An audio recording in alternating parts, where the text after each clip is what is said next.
గ్రేటర్లో చెరువుల అభివృద్ధికి ఇరిగేషన్ శాఖ మోకాలు అడ్డుతోందా? హెచ్ఎండిఏ అధికారులకు ఇచ్చిన షాక్ ఏంటి? నిర్మాణాలకు ఇష్టానుసారం ఇరిగేషన్ శాఖ ఎన్ఓసీలు ఇస్తోందా? ఫ్యూచర్లో చెరువులు కబ్జాల పాలై కనుమరుగయ్యే అవకాశం ఉందా?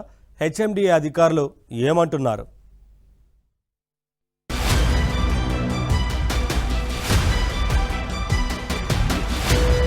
హైదరాబాద్ శివారు ప్రాంతాల్లోని చెరువులు కబ్జా కాకుండా హైదరాబాద్లోని ఇరిగేషన్ శాఖ అధికారులు అభివృద్ధికి సహకరిస్తారనుకుంటే హెచ్ఎండిఏ అధికారులకు షాక్ ఇచ్చారు. చెరువుల పక్కన భవన నిర్మాణాలకు ఇష్టానుసారంగా ఎన్ఓసీలు జారీ చేసే ఆ శాఖ అభివృద్ధి పనులు చేపట్టడానికి మాత్రం పలు శాఖల నుంచి ఎన్ఓసీలు తప్పనిసరి అంటోంది. లేకుంటే చెరువుల అభివృద్ధి పనులు చేపట్టడం కుదరదని రాతపూర్వకంగా హెచ్ఎండిఏకు రాసిచ్చింది.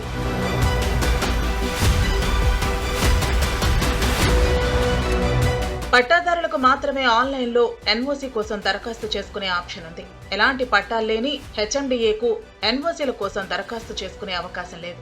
10 చెరువుల అభివృద్ధి పనులకు ఇప్పటికే టెండర్లను ఖరారు చేసిన హెచ్ఎండిఏ ఇరిగేషన్ శాఖ క్లియరెన్స్ ఇవ్వకపోవడంతో పనులు మొదలు పెట్టలేదు. ఈ పనులు చేపట్టకపోతే చెరువుల కబ్జాల పాలై కనుమరుగయ్యే పరిస్థితులు ఉన్నాయి.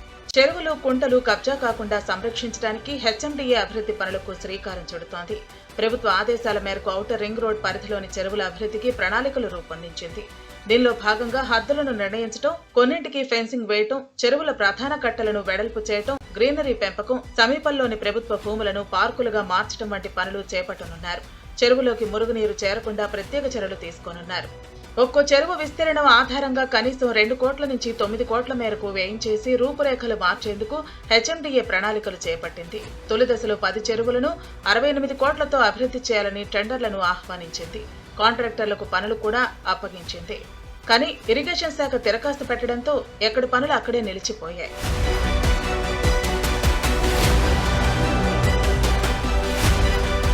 10 చెరువుల్లో 4 చెరువుల పనుల ప్రారంభానికి అనుమతులు కోరుతూ 4 నెలల క్రితం ఇరిగేషన్ శాఖకు హెచ్ఎండిఏ లేఖ రాసింది.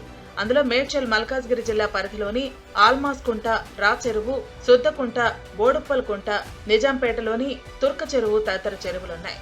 అయితే తాము అనుమతులు ఇవ్వాలంటే మరో 3 ప్రభుత్వ శాఖల నుంచి ఎన్ఓసీలు తీసుకొచ్చుకోవాలని రెడిల్స్ ఇరిగేషన్ శాఖ అధికారులు లిఖితపూర్వకంగా హెచ్ఎండిఏకు లేఖ రాశారు. పొల్యూషన్ కంట్రోల్ బోర్డు నుంచి, పర్యావరణ శాఖ నుంచి, ఈపీటీఆర్ఐ ఇలా 3 విభాగాల నుంచి క్లియరెన్స్ తీసుకోవాలని పేర్కొన్నారు. ఈ లేఖను చూసిన హెచ్ఎండిఏ అధికారులు షాక్ కి గురయ్యారు.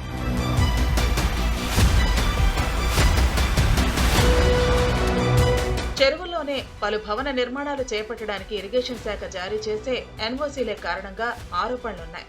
ప్రైవేట్ సంస్థలకు భవన నిర్మాణ, లేఅవుట్ అనుమతులకు ఆ శాఖ ఎన్ఓసీలను ఇష్టానుసారంగా జారీ చేస్తూ ఉండగా చెరువుల అభివృద్ధికి హెచ్ఎండిఏకు క్లియరెన్స్ ఇవ్వకపోవడంపై అనుమానాలు నెలకొన్నాయి. అభివృద్ధి పనుల్లో భాగంగా చెరువులకు ఫెన్సింగ్ వేసిన తర్వాత వాటి పక్కన వచ్చే భవనాలకు ఎన్ఓసీలను ఇరిగేషన్ శాఖ ఇష్టానుసారంగా జారీ చేసేందుకు అవకాశం ఉండదు. చెరువుల హద్దులు మరింత పటిష్టమయ్యే అవకాశాలు ఉన్నాయి. అందుకే ఇరిగేషన్ శాఖ అధికారులు అడ్డంకులు సృష్టిస్తున్నారనే ఆరోపణలు వినిపిస్తున్నాయి.